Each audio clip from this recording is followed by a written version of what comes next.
आज रचना की शादी थी। उसने एक बार चारों तरफ नजर घुमा कर देखी। शानदार इंतजाम था। इतनी शान और शौकत वाली शादी करना उसके माँ बाप सोच भी नहीं सकते थे। वह एक मध्यम वर्गीय परिवार से थी, स्कूल में शिक्षिका थी और उसकी शादी जिस इंसान से हुई थी वह अमीर ही नहीं, बहुत अमीर कहा जा सकता है। 5 सितारा होटल में उसकी शादी एक परी कथा के समान हो रही थी। पैसा पानी की तरह बहाया गया था, पर उसका पति अशोक, उससे तो बस वह 2 दिन पहले ही मिली थी। इतनी जल्दबाजी में उसकी शादी क्यों हो गई वह समझ नहीं पा रही थी, पर अपने माता पिता से यह पूछने का समय भी उसे नहीं मिला।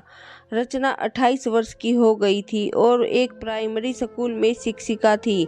एक आम सी जिंदगी बिताना उसे बहुत पसंद था। जब उसे महंगे जूते सस्ते में मिल जाते तो बड़ी खुश हो जाती। छोटी छोटी दुकानों पर जाकर भाव ताव करके सामान लेना उसे बहुत पसंद था, पर वह जानती थी उसकी शादी जिस घर में हो रही है वहाँ यह सब करना उसके लिए अब मुमकिन नहीं था।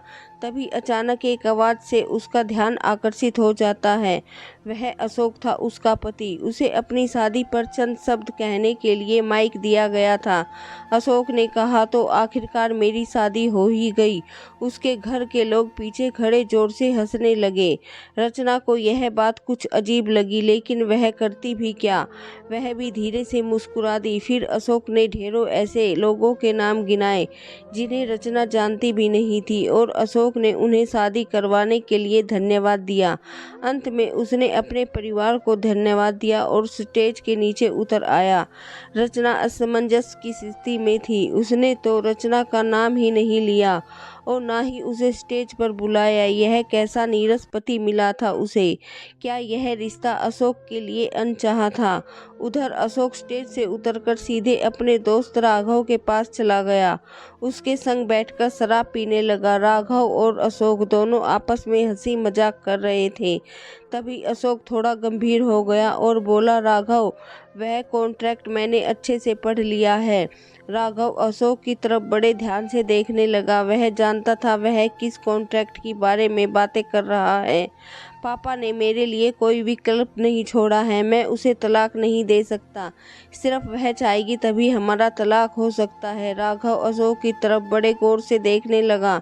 तू यह क्या बात कर रहा है। आज ही तो तेरी शादी हुई है और तू तलाक की बात कर रहा है। अभी तो तूने रचना को जाना भी नहीं है। शायद तुझे अच्छी लग जाए और तू अपनी बाकी की जिंदगी उसके साथ गुजारना चाहे। नहीं राघव, तू नहीं जानता, यह एक अनचाहा रिश्ता है, बहुत दिनों तक नहीं चलेगा।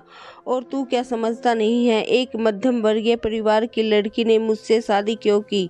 सोच, पैसों के लिए तो वह तलाक देने के लिए भी आसानी से राजी हो जाएगी। वैसे भी मेरे पिता ने यह शादी मेरे ऊपर थोप दी है। सिर्फ 2 दिनों के अंदर शादी करने के लिए कौन सी लड़की तैयार हो जाती है। मैं बहुत अच्छे से जानता हूँ ऐसी लड़कियों को। टीचर है ना, स्कूल में बहुत होशियार है। चल कोई बात नहीं, मैं उसके जल्दी छुटकारा पा जाऊंगा। थोड़ी देर में खाने की सुगंध उठने लगी। खाने की मेज पर बहुत तरह के व्यंजन सजे थे, पर रचना की भूख जैसे खत्म हो गई थी। उसके मन में एक अनजान शंका बैठ गई थी।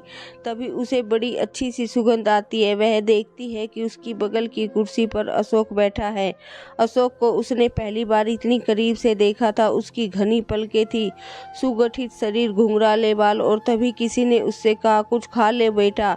उसने देखा उसकी सास खाना सर्व करवा रही है। कुछ खा लो, कल सुबह 6 बजे तुम लोग फ्लाइट है, तुम जल्दी उठना होगा। सुबह 6 बजे की फ्लाइट से रचना को हनीमून पर जाना था, पर वह जा कहाँ रही थी उसे यह तक मालूम नहीं था। कोई घंटे 1.5 घंटे के बाद रचना एक अनजान कमरे में थी, अनजान लोगों के बीच, एक अनजान घर में थी। अपना फ़ोन देखते देखते कब उसकी आंख लग गई उसे पता ही नहीं चला। तभी दरवाजे पर खटखटाने की आवाज़ आई। वह चौंक कर उठ गई। उसकी सास आई थी। उसने कहा, अरे बेटा, जल्दी से कपड़े चेंज कर लो, अशोक तैयार होकर तुम्हारा इंतजार कर रहा है। रचना ने जल्दी से अपनी शादी का जोड़ा उतार कर रखा और एक हल्की सी लाल रंग की साड़ी पहनी, उसके साथ मेल खाते गहने पहने। फिर उसने अपना सामान उठाया और नीचे ड्राइंग रूम में चली गई। अशोक उसे देखते ही उठ खड़ा हुआ और गाड़ी की तरफ चल दिया। रचना भागते भागते उसके पीछे गई। रास्ते में रचना ने अशोक से कई बार बातें करने की कोशिश की, पर वह अशोक ने उससे कोई दिलचस्पी नहीं दिखाई। रचना ने क्लास में भी ऐसे कई शर्मीले बच्चे थे जो ज़्यादा बात नहीं करते थे और उनसे बार बार बात करने की कोशिश करने पर नाराज हो जाते थे या रोने लगते थे। रचना ने समझा कि अशोक भी कुछ शर्मीले किस्म का है और उससे ज़्यादा बात करना ठीक नहीं समझा। एयरपोर्ट जाने पर रचना को मालूम हुआ कि वे मुंबई जा रहे हैं। मुंबई में उसकी बड़ी मीठी यादें जुड़ी थी। कुछ साल पहले जब वह अपनी मौसी के पास मुंबई गई थी तो उन लोगों ने चौपाटी पर बहुत मस्ती की थी और फिर वे गेटवे ऑफ इंडिया भी देखने गए थे। वहां पर सबका मन हुआ था कि रात का खाना वहां ताज होटल में खाए, पर 5 सितारा होटल में खाना खाने की हैसियत उसके परिवार की नहीं थी। पर मुंबई से उसे लगाव हो गया था। उतर कर वह दोनों टैक्सी में बैठकर होटल तक जा रहे थे तो रास्ते में दोनों की आंख लग गई। जब गाड़ी रुकी तो देखा कि वह होटल ताज के बाहर खड़े हैं। उनका कमरा उसी में बुक था। रचना का जैसे सपना पूरा हो गया हो। वह बहुत खुश थी। वह अपनी खुशी जाहिर किससे करे? अशोक से। अशोक उसे छोड़कर आगे चल दिया था। रचना उसके पीछे भागते भागते होटल के कमरे में गई थी। होटल के कमरे में जाते ही अशोक ने टीवी ऑन किया और ना जाने कौन सी खबरें देखने लगा। खिड़की के बाहर समुद्र की लहरों पर सूरज की किरणें चमक रही है। जैसा प्रतीत होता है जैसे उसकी लहरों पर हीरे चमक रहे हों। अशोक का फोन आ गया और किसी से गंभीरता से बात करता हुआ कमरे से बाहर चला गया। रचना अपने सपनों के शहर को देखने में मगन थी।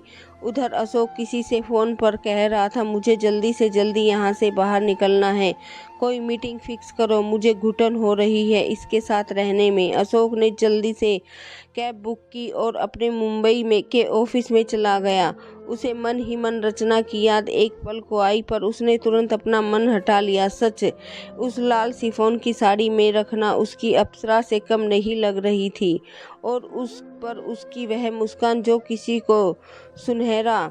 अशोक को शादी जैसे रिश्ते पर विश्वास ही नहीं था। उसने अपने पिता की 3 बार तलाक होते देखा था। छोटी छोटी बातों पर उसके माता पिता की बहस हो जाती और नौबत तलाक तक पहुंच गई।